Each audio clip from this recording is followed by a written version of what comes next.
Hi there. I've done 2 dummies for how you can put your superhero booklet together, or any booklet. So you see I just, blank paper, nothing printed.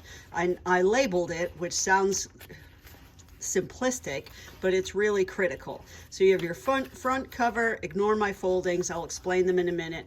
Page 1, 2, 3, 4, 5, and this is for the 12 pages that you'll have, which includes your front and back cover. So essentially, if you were to do this in the real world, you could print on both sides of the paper.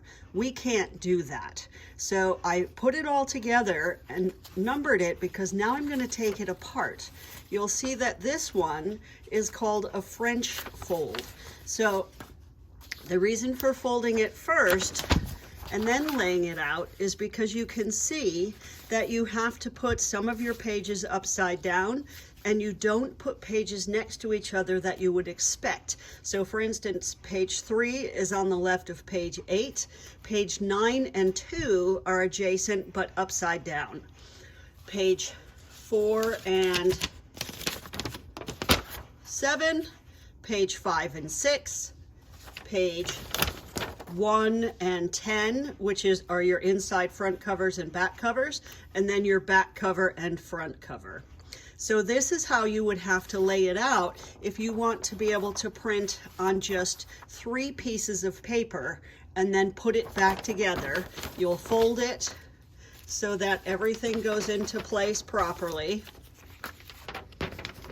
So you notice then that I have cover 1, 2, 3, pop in number 4 there, 5, 6, 7, 8, 9, 10, back cover.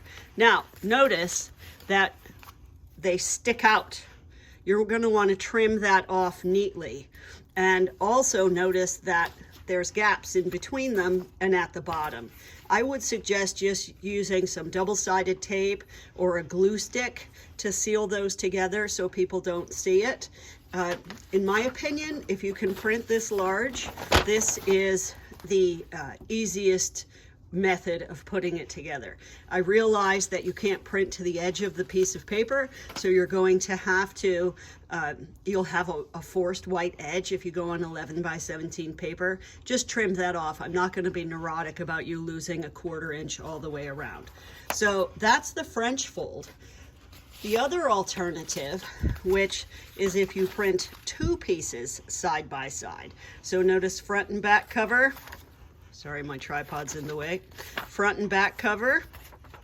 And then you have 1 and 2, 3, 4, a little bit easier, but this one is only putting 2 pages side by side, so you would need 6 printouts in total.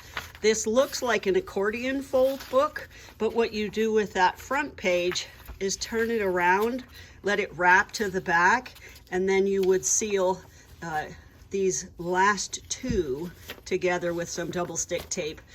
It can still fall apart. I'm not going to obsess on that. I just want you to be able to actually construct a booklet that you can view page to page as we would if you were to buy a book. So I hope this helps. If you have any questions, feel free to reach out. Ordinarily, you would print on both sides of the paper, and you'd have 4 pages per sheet, and we would use a long arm stapler to do a saddle stitch and staple it in the middle. We just can't do it with the equipment that we have. Hope this helps.